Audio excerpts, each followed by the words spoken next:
આજે આપણે 3 ધારીના ગાંઠિયા બનાવીશું। એના માટે મેં અહીંયા 500 ગ્રામ ચણાનો લોટ લીધો છે। તમે રેડીમેડ ના હોય તો ઘરનો પણ લઈ શકો છો, તો પણ ટેસ્ટમાં બેસ્ટ બનશે ગાંઠિયા આપણા।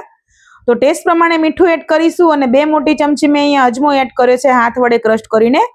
2 થી 3 મોટા પાવડા આપણે તેલના એડ કર્યા છે। તમે જોઈ શકો છો 1 મોટી ચમચી મેં અહીંયા સોડા લીધો છે, એ પણ એડ કરી દેવાનો છે અને લોટ ને તેલ બધું જ એક સરખું મિક્સ થાય ત્યાં સુધી આપણે લોટને મિક્સ કરવાનો છે।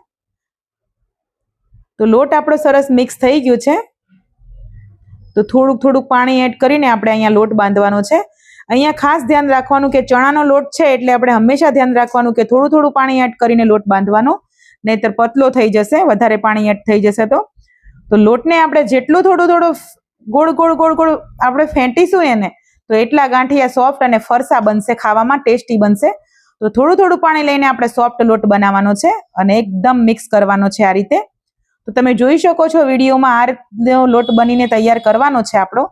તો લોટ બંધાઈને તૈયાર થઈ ગયો છે આપણો અહીંયા।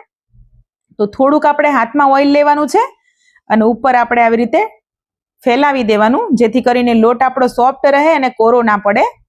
આવો એક જારો હોય તો લઈ લેવાનો 3 ધારી વાળો, અને ઉપર આપણે થોડુંક ઓઇલ લગાવી લઈશું। પહેલેથી જ મેં કઢાઈમાં ઓઇલ ગરમ કરવા મૂકી દીધું હતું।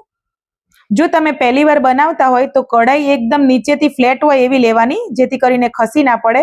હું ઘણા ટાઈમથી બનાવું છું તો મને અનુભવ છે, એટલા માટે મેં આવી કઢાઈ લીધી છે। તમે પહેલી જ વાર બનાવતા હોય તો આ ટાઈપની કઢાઈ નહીં લેવાની, નીચેથી ફ્લેટ હોય એવી કઢાઈ લેવાની। તો તમે જોઈ શકો છો આપણે થોડુંક ઓઇલ લગાવ્યું હતું જારા ઉપર, તો બિલકુલ આપણે ક્યાંય ચોંટતો નથી આપણો ચણાનો લોટ। તમે જોઈ શકો છો મસ્ત મજાના ગાંઠિયા ફૂલી ફૂલીને દડા જેવા થયા છે, અહીંયા દૂધ જેવા। તો આ રીતે આપણે અંદર એક ટેપ કરીશું અને એક સાઈડ જ ચેન્જ કરવાની છે। 1 થી 1.5 મિનિટમાં ગાંઠિયા બનીને તૈયાર થઈ જાય છે। તો હવે આપણે એને નીકાળી લઈશું।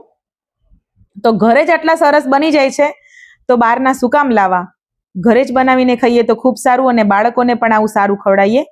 તો બીજી રીતે પણ આવી રીતે આપણા હાથ વડે, આપણા હથેળી વડે આપણે આવી રીતે પ્રેશર કરીને આપણે ગાંઠિયા બનાવવાના છે, થોડો થોડો લોટ લઈને।